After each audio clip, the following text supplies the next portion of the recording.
जय माता दी दोस्तों, आप सभी का आपके अपने चैनल आसान राह में हार्दिक स्वागत है। मैं हूं अपर्णा। दोस्तों, सभी एकादशियों की तरह योगिनी एकादशी भी भगवान विष्णु को समर्पित है। भगवान कृष्ण ने इस एकादशी की महिमा का बखान किया है। तो आज हम जानेंगे इस वीडियो में एकादशी व्रत की कथा, साथ ही व्रत मुहूर्त और पारण। दोस्तों, आषाढ़ का महीना शुरू हो चुका है। धार्मिक लिहाज से इस महीने को बहुत पुण्यदायी माना जाता है। इसी महीने में योगिनी एकादशी और देवशयनी एकादशी होती है। देवशयनी एकादशी के साथ ही चतुर्मास की भी शुरुआत हो जाती है। योगिनी एकादशी आषाढ़ के महीने की कृष्ण पक्ष की एकादशी को कहते हैं। सभी एकादशियों की तरह ये भी भगवान विष्णु को समर्पित है। इस बार योगिनी एकादशी 5 जुलाई को पड़ रही है। मान्यता है कि योगिनी एकादशी का व्रत रखने वाले लोगों को धरती पर सभी सुख सुविधाओं का सुख मिलता है और अंत में उन्हें मोक्ष की प्राप्ति होती है। दोस्तों, आगे की वीडियो शुरू करने से पहले आपसे एक अनुरोध है, अगर अभी तक आपने मेरे चैनल को सब्सक्राइब नहीं किया है तो प्लीज़ सब्सक्राइब कर लीजिए, साथ ही बेल बटन को ज़रूर प्रेस करें। दोस्तों, भगवान श्री कृष्ण ने इस एकादशी के विषय में कहा है कि योगिनी एकादशी का व्रत 88,000 ब्राह्मणों को भोजन कराने के बराबर फल देने वाला है। इसके अलावा मान्यता है कि कुष्ठ रोग या कोढ़ से पीड़ित लोग यदि योगिनी एकादशी का व्रत करते हैं पूरी श्रद्धा के साथ, तो उन्हें इस रोग से मुक्ति मिल जाती है। जाने अनजाने किए गए सभी पापों से उन्हें मुक्ति मिलती है और धरती पर सारे सुख प्राप्त होते हैं और अंत में व्यक्ति को श्री हरि के चरणों में स्थान प्राप्त होता है। दोस्तों, पौराणिक मान्यता के अनुसार इस दिन भगवान विष्णु के आज्ञा चक्र में निवास करने वाली योग माया देवी, जिन्हें योगिनी भी कहते हैं, वो जागृत होती हैं। पारलौकिक जगत में श्री हरि इन्हीं योग माया की सहायता से सारी सृष्टि का संचालन करते हैं। ये हमारे आसपास काम, क्रोध, लोभ, मोह के रूप में व्याप्त हैं, तो आस्था, निष्ठा, श्रद्धा और शक्ति भी इन्हीं के रूप हैं। इन्हीं 8 गुणों के चक्र में जीव का चक्र चलता रहता है। वो पुण्य भी करता है तो कई बार पाप भी कर बैठता है। आस्था है कि योगिनी एकादशी का व्रत जाने अनजाने में हुए हर पाप को नष्ट कर देता है। दोस्तों, योगिनी देवी का एक रूप योग निद्रा भी है। पुराण कथाएं कहती हैं कि योगिनी एकादशी के दिन योग माया श्री हरि के सामने प्रकट होती हैं और लगातार कई दिनों तक उनके अनवरत कार्य करते रहने के कारण उनसे निद्रा लेने के लिए विनती करती हैं। तब उनकी बात मानकर श्री हरि देवशयनी एकादशी के दिन विश्राम करने जाते हैं। इसलिए भी सनातन परंपरा में योगिनी एकादशी महत्वपूर्ण है। दोस्तों, इस वर्ष योगिनी एकादशी का व्रत 5 जुलाई दिन सोमवार को पड़ रहा है, जबकि एकादशी की तिथि आज 4 जुलाई से ही प्रारंभ है, जिस कारण लोगों में दुविधा की स्थिति है। तो आइए जानते हैं योगिनी एकादशी व्रत की सही तिथि, शुभ मुहूर्त और पारण का सही समय। योगिनी एकादशी का शुभ मुहूर्त इस प्रकार है। योगिनी एकादशी 4 जुलाई दिन रविवार को शाम को 7:55 से शुरू होगी और 5 जुलाई को रात 10:30 तक रहेगी। उदया तिथि की वजह से व्रत 5 जुलाई को रखा जाएगा। योगिनी एकादशी व्रत का पारण अगले दिन द्वादशी को किया जाता है। योगिनी एकादशी का व्रत पारण 6 जुलाई दिन मंगलवार को सुबह 5:29 से सुबह 8:16 के मध्य करने का मुहूर्त शुभ है।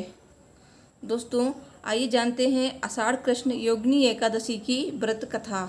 सब बोलिए भगवान विष्णु की जय, माता लक्ष्मी की जय, माता एकादशी की जय। दोस्तों, सभी एकादशियों की कथा भगवान श्री कृष्ण ने युधिष्ठिर को सुनाई है। उसी प्रकार योगिनी एकादशी की कथा भी भगवान श्री कृष्ण ने युधिष्ठिर को सुनाई है।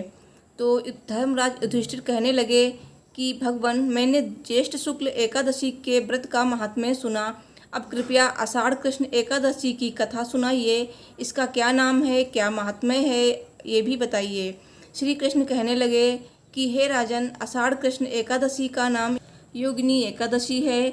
इसके व्रत से समस्त पाप नष्ट हो जाते हैं। यह इस लोक में भोग और परलोक में मुक्ति देने वाली है। यह तीनों लोकों में प्रसिद्ध है। मैं तुमसे पुराणों में वर्णन की हुई कथा कहता हूँ, ध्यानपूर्वक सुनो। स्वर्गधाम की अलकापुरी नामक नगरी में कुबेर नाम का एक राजा रहता था। वो शिव भक्त था और प्रतिदिन शिव की पूजा किया करता था। हेम नाम का एक माली पूजन के लिए उसके यहाँ फूल लाया करता था। हेम की विशालाक्षी नाम की सुंदर स्त्री थी। एक दिन वो मानसरोवर से पुष्प तो ले आया, लेकिन कामासक्त होने के कारण वो अपनी स्त्री से हास्य विनोद तथा रमण करने लगा। इधर राजा उसकी दोपहर तक राह देखता रहा। अंत में राजा कुबेर ने सेवकों को आज्ञा दी कि तुम लोग जाकर माली के न आने का कारण पता करो, क्योंकि वो अभी तक पुष्प लेकर नहीं आया। सेवकों ने कहा कि महाराज, वो पापी अतिकामी है, अपनी स्त्री के साथ हास्य विनोद और रमण कर रहा होगा। ये सुनकर कुबेर ने क्रोधित होकर उसे बुलाया। हेममाली राजा के भय से कांपता हुआ उपस्थित हुआ।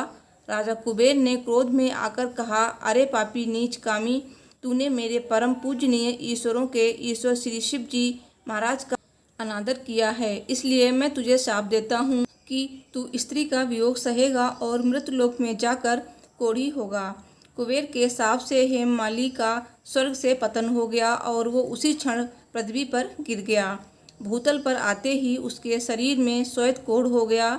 उसकी स्त्री भी उसी समय अंतर्ध्यान हो गई। मृतलोक में आकर माली ने महान दुख भोगे। भयानक जंगल में जाकर बिना अन्न और जल के भटकता रहा। रात्रि को निद्रा भी नहीं आती थी, परंतु शिव जी की पूजा के प्रभाव से उसको पिछले जन्म की स्मृति का ज्ञान अवश्य रहा। घूमते घूमते एक दिन वो मार्कंडेय ऋषि के आश्रम में पहुंच गया। तो ब्रह्मा से भी अधिक वृद्ध थे और जिनका आश्रम ब्रह्मा की सभा के समान लगता था। हेममाली वहां जाकर उनके पैरों में गिर पड़ा। उसे देखकर मार्कंडेय जी बोले, तुमने ऐसा कौन सा पाप किया है जिसके प्रभाव से यह हालत हो गई है। हेममाली ने सारा वृत्तांत कह सुनाया। यह सुनकर ऋषि बोले, निश्चित ही तूने मेरे सम्मुख सत्य वचन कहे हैं, इसलिए तेरे उद्धार के लिए मैं एक व्रत बताता हूँ। यदि तू आषाढ़ मास के कृष्ण पक्ष की योगिनी नामक एकादशी का व्रत विधिपूर्वक करेगा तो तेरे सब पाप नष्ट हो जाएंगे। यह सुनकर हेममाली ने अत्यंत प्रसन्न होकर मुनि को साष्टांग प्रणाम किया। मुनि ने उसे स्नेह के साथ उठाया। हेममाली ने मुनि के कथानुसार विधि पूर्वक योगिनी एकादशी का व्रत किया। इस व्रत के प्रभाव से अपने पुराने स्वरूप में आकर वो अपनी स्त्री के साथ सुखपूर्वक रहने लगा। भगवान श्री कृष्ण ने कहा, हे राजन, ये योगिनी एकादशी का व्रत 88,000 ब्राह्मणों को भोजन कराने के बराबर फल देता है। इसके व्रत से समस्त पाप दूर हो जाते हैं और अंत में स्वर्ग प्राप्त होता है। बोलिए भगवान विष्णु की जय। बोलिए माता लक्ष्मी की जय। बोलिए माता एकादशी की जय। योगिनी एकादशी के व्रत नियमों की शुरुआत दशमी तिथि से ही हो जाती है। ऐसे में योगिनी एकादशी का व्रत करने वाले जातकों को दशमी तिथि की रात में ही जौ, गेहूं और मूंग की दाल से बनी किसी भी चीज़ का सेवन नहीं करना चाहिए। साथ ही दशमी तिथि की रात्रि में भी व्रत करने वाले जातकों को नमक का सेवन नहीं करना चाहिए। योगिनी एकादशी व्रत की पूजा विधि। योगिनी एकादशी के दिन प्रातः स्नान आदि से निवृत्त होकर पीले रंग के कपड़े पहनने चाहिए। इसके बाद एक चौकी पर पीले रंग के आसन पर भगवान विष्णु की मूर्ति को स्थापित करना चाहिए। भगवान विष्णु का जल से अभिषेक करना चाहिए। उनको पीले फूल, फल, हल्दी, तुलसी दल, अक्षत, पीले वस्त्र, धूप, दीप, पंचामृत आदि चढ़ाना चाहिए। हाथ में जल लेकर एकादशी व्रत का संकल्प लें। इसके बाद विष्णु चालीसा या विष्णु सहस्र नाम का पाठ करें। इस दिन योगिनी एकादशी व्रत की कथा सुनना सभी मनोकामनाओं की पूर्ति करता है। शाम को आरती करें और भगवान विष्णु के साथ माता लक्ष्मी की पूजा अवश्य करें। अगले दिन पारण करके व्रत का समापन करें। भगवान विष्णु को तुलसी का पत्ता अर्पित करने के लिए तुलसी के पत्ते को एक दिन पहले ही तोड़ लें। एकादशी को तुलसी का पत्ता बिल्कुल भी ना तोड़ें। दोस्तों, मुझे उम्मीद है मेरी ये वीडियो आपको पसंद आई होगी, तो प्लीज़ वीडियो को लाइक शेयर कीजिए और मेरे चैनल को सब्सक्राइब कीजिए। कमेंट बॉक्स में जय श्री हरि विष्णु जी अवश्य लिखिए। भगवान विष्णु आपके सभी मनोकामनाएं पूर्ण करेंगे। Thanks for watching. हर हर महादेव। जय माता दी।